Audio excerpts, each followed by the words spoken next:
Hello and welcome to my first video of my Notion template series.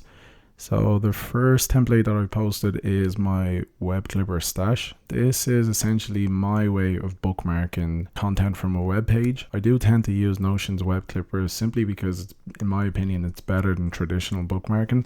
So I'll give you a quick look at my personal web clipper stash. You can see I have various categories, and these are all databases with a lot of different bookmarks inside of them. As you can see, this is essentially how the web clipper looks. You get a template button, and of course the web clipper itself is a wiki. I tend to use wikis a lot just simply because they isolate a lot of the stuff for a particular page of whatever you're trying to track. So when it comes to building dashboards, I do use wikis a lot. I did make a video, I posted it up yesterday as well, so if you want to check that out. But yeah, anyway, with the web clipper, as you can see, you do get a view on the right hand side which shows you your recently edited databases. So yeah, if you were looking to get something like this, simply just head over to my marketplace page. You can go to my profile, look for my templates, and of course you can just get the template from here. However, if you are on the actual application itself, now again I'm still on the browser, you can go to templates and you can simply search for my username, which is my nickname, and you can find me here. And of course from here you can click on the template, and because I've already tested this out, it says add again. And as you can see, it adds the template to your side panel. And if you go into the template itself, you can see this is the structure that I use when it comes to packaging templates. I like to keep different versions. So for example, this one, it's only one version at the moment, but if I do make changes, I'll simply leave this one, add a new version, and start editing from here and put the newly edited version. So you can see on the right hand side, this will be this demo video that you're watching right now. And then at the bottom, you can see some information just regarding myself. But yeah, this is my structure. If you do want to use something like this as well, definitely go ahead. I do think it's a good structure to follow.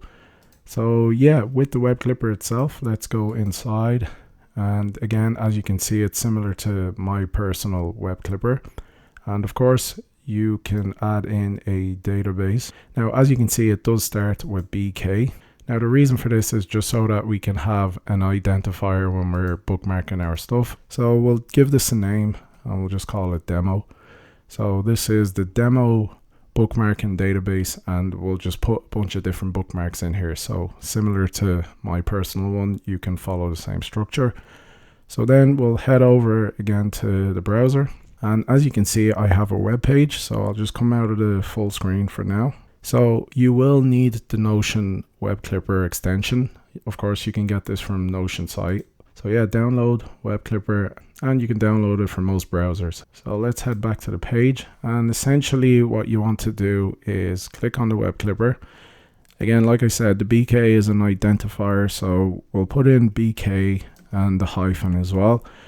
Because you can see from my personal Notion, I do have a lot of pages and databases and all that stuff. So for me, it'll be a bit of a hassle trying to find them. So that's why I do use this identifier to quickly find all of my bookmarks, because they're the only thing that I have that uses BK hyphen. So as you can see, we have BK hyphen demo. And of course, we'll give it a title, so it's already in there. And you can select one of the URL properties as well. So I'll actually select the first one. And again, you can select your workspace. So we'll hit on save. And if we head over to here, as you can see, it added that particular bookmark in. And this is the beauty about Notion bookmarks. You can see it does copy a lot of the information similar to what you see on the web page itself. It's really handy because you can always come back to this and use the content from that web page. And yeah, that's really it for the web clipper. It's handy for me. I like to use it on a daily basis, to be honest, when it comes to a lot of the stuff that I'm doing for work or just for personal stuff. But yeah, if you like this template, definitely leave a review. I'm actually surprised because quite a few people did download it so far, and I do want to say thanks for whoever left a review. And definitely stick around because there's going to be more templates, whether it's paid or free templates as well. And also, if you haven't seen my YouTube channel, definitely follow on there and subscribe. But yeah, that's pretty much it for this video. Thanks for watching, and I'll see you in the next one.